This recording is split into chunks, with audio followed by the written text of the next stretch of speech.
नमस्कार, मैं महेश चंद्र आज लेकर आया हूँ संधि प्रकरण।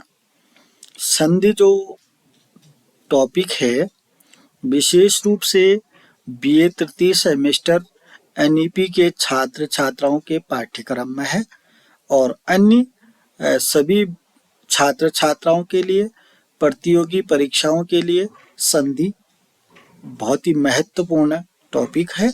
आइए देखते हैं संधि। संधि किसको कहते हैं? संधि को आप अगर जानना चाहें, संधि का अर्थ होता है मेल। संधि इतिहास के रूप में दो राजाओं के बीच संधि होती है और यहाँ व्याकरण में क्या होता है, संधि किसको कहते हैं? दो या दो से अधिक वर्णों के मेल को संधि कहते हैं। दो या दो से अधिक वर्णों के मेल को संधि कहते हैं। इतना आपने सुना होगा, पढ़ा होगा। अगर नहीं पढ़ा है तब भी देख लीजिएगा। संधि किसको कहते हैं? दो या दो से अधिक वर्णों के मेल को संधि कहते हैं। जैसे विद्याधन अर्थी, विद्याधन अर्थी लिखा तो हमने विद्यार्थी शब्द बनता है। तो अब दो वर्णों का मेल क्या हुआ इसमें? विद्या में आ की मात्रा है और अर्थी में अ है। जब आ और अ मिलेंगे तो यही दो वर्णों का मेल है। यहाँ पर दो वर्णों का मेल को संधि कहते हैं। जब हमने कहा तो दो वर्ण कौन कौन से हैं आपको अगर दिख रहा है तो दो वर्ण है, ये देख लीजिएगा। यहाँ पर आ की मात्रा है तो आ की मात्रा है और यहाँ पर क्या दिख रहा है आपको? अ दिख रहा है। जो अ है, आ और अ मिलकर के आ बनता है। तो आ धन अ बराबर आ बनता है। जैसे कि मैंने यहाँ पर लिखा भी है आ, क्योंकि विद्या में आ है, अर्थी में अ है। जब हमने जोड़ेंगे तो आ बनता है। ये इसलिए लिखा है क्योंकि हम दो या दो से अधिक वर्णों के मेल को संधि कह रहे हैं। तो आ एक वर्ण है और दूसरा वर्ण है, इन्हीं का मेल हो रहा है, इनका मेल आ बन गया है। तो इसलिए अब जो संधि की परिभाषा बनाई, दो या दो से अधिक वर्णों के मेल को संधि कहते हैं, उसको हमने कैसे समझा? विद्याधन अर्थी बराबर विद्यार्थी से समझा। विद्या में आ की मात्रा है, अंत में आ है और अर्थी में जो पहला अ है उसको जोड़ करके आ। ये तीन आ वर्ण है, अ वर्ण है। आ और अ दो वर्ण हो गए, इनको जोड़ करके आ वर्ण बनता है। संधि तीन प्रकार की होती है। जब हमने संधि की परिभाषा सीख ली है, बहुत ही एक लाइन में समझ भी गए हैं कि संधि किसको कहते हैं, क्या इसमें कौन से वर्ण होते हैं, कैसे वर्णों का मेल होता है। अब संधि के बारे में जब सीख लिया तो संधि के भेद या प्रकार भी जानने होते हैं। तो संधि के मुख्य रूप से तीन भेद होते हैं, तीन प्रकार के होते हैं संधि। एक होता है स्वर संधि, एक होता है व्यंजन संधि, एक होता है विसर्ग संधि। अब स्वर संधि का मतलब है, स्वर का मतलब है आप जानते हैं अ आ इ ई उ री ए आई ओ औ अंक हो। तो ये स्वर जो होगा, स्वर संधि का मतलब है यहाँ पर स्वरों का ही वर्णन किया जाएगा, स्वर के साथ स्वर का मेल होगा यहाँ पर स्वर संधि में। और स्वर को संस्कृत में कहते हैं अच, औ चौ। आपने सुना होगा, माहेश्वर सूत्र आपने पढ़ लिए हैं, वहां पर आपने अच सीखा होगा। स्वर को अच कहते हैं, तो इस स्वर संधि को अच संधि भी कहते हैं। स्वर संधि के बारे में मैंने आपको जितना बता दिया इतना जरूर ग्रहण करेंगे। स्वर संधि को अच संधि भी कहते हैं। इसमें स्वरों का वर्णन, स्वरों का जिक्र ज्यादा होगा। ठीक है। अब व्यंजन संधि को देखते हैं, इसमें व्यंजन आने जरूरी है। अब स्वर और व्यंजन में क्या फर्क है आपको? व्यंजन किसको कहते हैं? क ख ग घ अंग इत्यादि। तो ये यहाँ पर व्यंजनों का प्रयोग किया जाएगा, स्वर संधि में स्वरों का प्रयोग किया जाएगा। स्वर संधि को संस्कृत में क्या कहते हैं बोला हमने? अच संधि। व्यंजन संधि को क्या कहते हैं? हल संधि। और विसर्ग संधि, विसर्ग आप जानते हैं, कहीं पर हम क्या संस्कृत में लिखते वक्त अंत में दो बिंदे लगाते हैं ना, उसी को यहाँ पर वो दो बिंदे इंपॉर्टेंट होंगे, लेकिन आपको सभी के सूत्र सीखने हैं, सरल नहीं, बहुत सभी संधियों के सूत्र सहित आपको अध्ययन करना है। स्लाइड को एक बार और देख लेते हैं। संधि दो या दो से अधिक वर्णों के मेल को संधि कहते हैं, जैसे विद्याधन अर्थी विद्यार्थी। आ धन औ बराबर आ। संधि 3 प्रकार की होती है। नंबर 1 स्वर संधि, इसको अच संधि कहते हैं। नंबर 2 व्यंजन संधि, इसको हल संधि कहते हैं। और नंबर 3 विसर्ग संधि। आइए अब जो 3 स्वर संधि, व्यंजन संधि, विसर्ग संधि, हमने संधि के 3 भेद देखे, तो उनमें से सबसे पहला संधि है स्वर संधि। अब देखिए हम स्वर संधि किसको कहते हैं ये जान रहे हैं। आइए देखते हैं स्वर संधि किसको कहते हैं। स्वर के बाद स्वर आने पर जो परिवर्तन होता है। स्वर संधि का मतलब है स्वर के बाद स्वर आना चाहिए। स्वर के बाद स्वर आने पर जो परिवर्तन होता है वहां स्वर संधि होती है। जैसे एक उदाहरण ले लिया हमने, देवधन आलय देवालय बनता है। अब देव में क्या है, अ होगा। आप आलय का क्या होगा, आ हो गया। अब देखिए औधन आ लिखा भी है, औधन आ बराबर आ होता है। तो अ भी क्या है, स्वर है। आ भी क्या है, स्वर है। यही बात हम स्वर संधि में बता रहे हैं।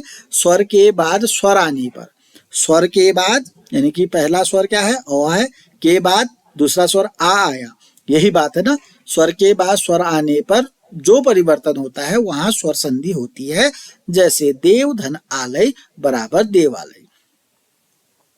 तो देखा जाए तो देव में अ है अंत में, और आलय में आ है। औ धन आ बराबर आ होता है। तो यहाँ पर 2 स्वर हैं। पहला स्वर अ है, दूसरा स्वर आ है। स्वर संधि में ऐसा होना है, स्वर के बाद स्वर ही आना है। और स्वर क्या होते हैं आपको मालूम है। ये तो आपने जब आपका नाम भी नहीं लिखा था तब आपको अ सिखाए गए थे। तो अ तो आपको अच्छे तरीके से आते हैं, उन्हीं को स्वर कहते हैं। तो 2 स्वरों का मेल होना चाहिए यहाँ पर। तो स्वर संधि के निम्न भेद हैं। अब स्वर संधि आपने सीखी, स्वर के बाद स्वर आने पर जो परिवर्तन होता है उसको स्वर संधि कहते हैं। जैसे देवधन आलय देवालय, औधन आ बराबर आ, स्वर संधि के भेद होते हैं। अब यही चीज ज्यादा पूछी जाती है, स्वर संधि के भेद। स्वर संधि के 5 भेद होते हैं। 5 भेद मैंने यहाँ पर लिखे हैं, तो आपको 5 भेदों को क्लियर कर लेना है कि ये नाम है उनकी। नंबर 1 दीर्घ संधि, नंबर 2 गुण संधि, नंबर 3 यण संधि, नंबर 4 वृद्धि संधि, नंबर 5 अयादि संधि। ये स्वर संधि के भेद लिखे हैं मैंने। अब हम अगली स्लाइड में क्या सीखेंगे, दीर्घ संधि किसको कहते हैं, गुण संधि किसको कहते हैं, उदाहरण से ही सीखना है। यण संधि किसको कहते हैं, वृद्धि संधि किसको कहते हैं, अयादि संधि किसको कहते हैं।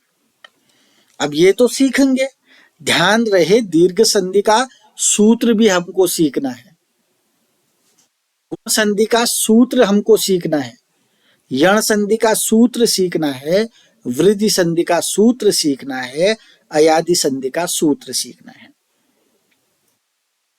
तो स्वर संधि को एक बार और देख लेते हैं। स्वर संधि किसको कहते हैं, स्वर के बाद स्वर आने पर जो परिवर्तन होता है वहां स्वर संधि होती है। जैसे देवधन आलय देवालय, औधन आ बराबर आ। स्वर संधि के निम्न भेद हैं। नंबर 1 दीर्घ संधि, नंबर 2 गुण संधि, नंबर 3 यण संधि, नंबर 4 वृद्धि संधि, नंबर 5 अयादि संधि। तो 5 को सीखना है। सबसे पहले किसको सीखेंगे हम, दीर्घ संधि को सीखेंगे। किसको सीखेंगे, दीर्घ संधि। आइए आज हम इस वीडियो में दीर्घ संधि को सीखेंगे। अगली वीडियो में गुण संधि, यण संधि, वृद्धि संधि, अयादि संधि आदि को क्रमशः सीखेंगे। आज क्या सीखना है, दीर्घ संधि सीखना है। चलिए दीर्घ संधि किसको कहते हैं, और जैसा कि मैंने बोला प्रत्येक संधि का सूत्र भी सीखना है। दीर्घ संधि का सूत्र है अकह सवर्णे दीर्घ। अकह, ये अकह क्या है, एक प्रत्याहार है। अ ई उ री आपने माहेश्वर सूत्र में सीखा होगा। तो ये अक एक प्रत्याहार है। तो सवर्णे दीर्घ, आपको क्या करना है, दीर्घ संधि का सूत्र याद करना है। दीर्घ संधि का सूत्र है अकह सवर्णे दीर्घ। दीर्घ संधि का सूत्र क्या है, अकह सवर्णे दीर्घ। अब देखते हैं दीर्घ संधि किसको कहते हैं। यदि अ या आ के बाद अ या आ आए तो आ हो जाता है। पहला नियम है, यदि अ या आ के बाद अ या आ आने पर आ हो जाता, दीर्घ तभी तो कहेंगे ना। ये जो आ लिखा है ना, ये दीर्घ है। ये आ जो लिखा है हमने यहाँ पर, ये क्या है? दीर्घ है। ये दीर्घ है। ये दीर्घ कैसे बनता है? यदि अ या आ के बाद, यदि अ या आ के बाद अ या आ आए तो आ हो जाता है। दूसरा है ई या छोटी ई या बड़ी ई के बाद छोटी ई या बड़ी ई आए तो ई हो जाता है। देखो बड़ा लिखा है, ई हो जाता है। ई भी बड़ी है ना, ये दीर्घ माने बड़ा होता है, ये बड़ा है। ठीक है ना। अब देखिएगा ऊ या ऊ के बाद ऊ या ऊ आए तो बड़ा ऊ हो जाता है। क्लियर है ना। इस तरीके से ये हो गया। अब एक और बन जाता है यहाँ पर, जो लिखा नहीं है मैंने, तो री के बाद री या री आए, छोटी री या बड़ी री के बाद छोटी री या बड़ी री आए तो बड़ी री हो जाता है। क्लियर है ना। तो ये सीखना है आपको पहले, दीर्घ संधि किसको कहते हैं? अ या आ के बाद अ या आए तो आ हो जाता है।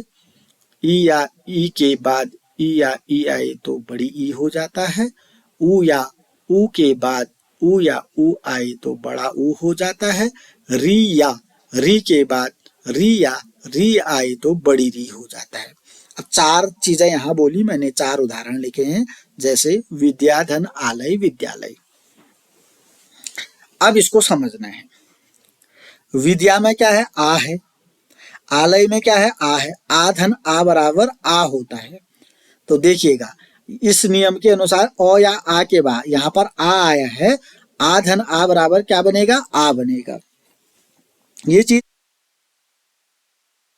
में क्या दिख रहा है? आ दिख रहा है। इसमें भी आ धन आ बराबर आ, यहाँ पर भी आ दिख रहा है। ये चीज भी समझना है आपको। ठीक है ना। और ये वाला सूत्र हो गया। अब देखते हैं हरि धन ईस, ई धन बड़ी ई बराबर बड़ी ई बन रही है। हरि धन ईस बराबर हरीश में छोटी ई धन बड़ी ई बराबर बड़ी ई बन रही है। तो में से कोई भी आए, दोनों ई का मेल बड़ा ई हो जाएगा।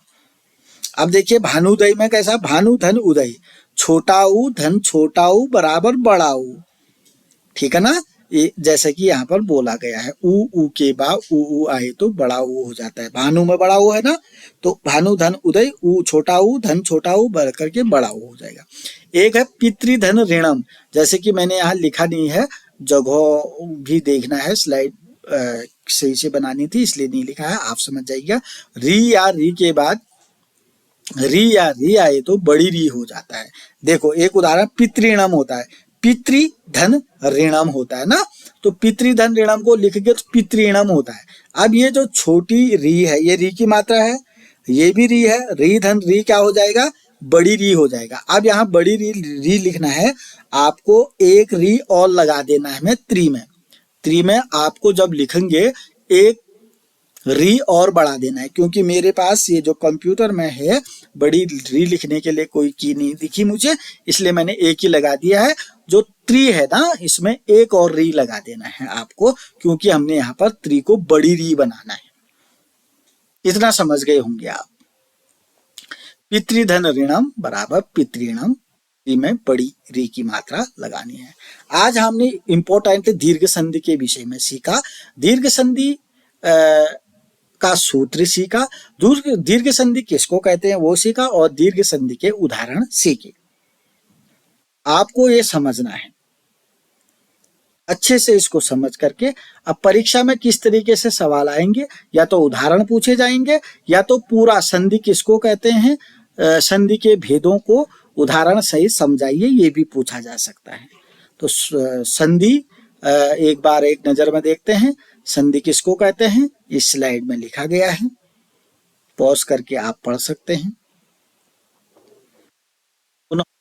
और संधि के बारे में इस स्लाइड में लिखा गया है, पॉज करके या स्क्रीनशॉट लेकर के भी आप पढ़ सकते हैं। के बाद दीर्घ संधि के विषय में हमने पढ़ा, आप आराम से पढ़ सकते हैं, समझ सकते हैं, उदाहरण किस तरीके से बनाए गए हैं, इन उदाहरणों में क्या सत्यता है, सारा कुछ आप अच्छे से अध्ययन कर सकते हैं। अगली वीडियो में हम आपको बताएंगे गुण संधि के विषय में, जैसे कि हमने स्वर संधि के 5 भेदों में से स्वर संधि किसको कहते हैं, दीर्घ संधि के विषय में बता दिया है। दीर्घ संधि किसको कहते हैं, अगर आप समझ चुके हैं दीर्घ संधि के इन उदाहरणों के अलावा एक एक उदाहरण आप कमेंट बॉक्स में लिखेंगे। ध्यान रहे, आप कमेंट बॉक्स में लिखेंगे जो मैंने दीर्घ संधि बताया, आपको दीर्घ संधि का सूत्र बताया है, आपको समझ में आ गया, संधि की परिभाषा बताई है, दीर्घ संधि के 4 उदाहरण बताए हैं। आपको कमेंट बॉक्स में दीर्घ संधि के एक एक उदाहरण लिखना है। ध्यान रहे, जिसने एक उदाहरण लिख दिया दूसरा भी उसी उदाहरण को नहीं लिखेंगे, और ये 4 उदाहरण के अलावा होना चाहिए। ये इतना ही। अगर आपने अभी तक चैनल को सब्सक्राइब नहीं किया तो सब्सक्राइब करेंगे, वीडियो पसंद आती है तो लाइक करेंगे, कमेंट करेंगे और अपने दोस्तों के साथ शेयर करेंगे। कमेंट में दीर्घ संधि का एक उदाहरण जरूर लिखेंगे। धन्यवाद, नमस्कार।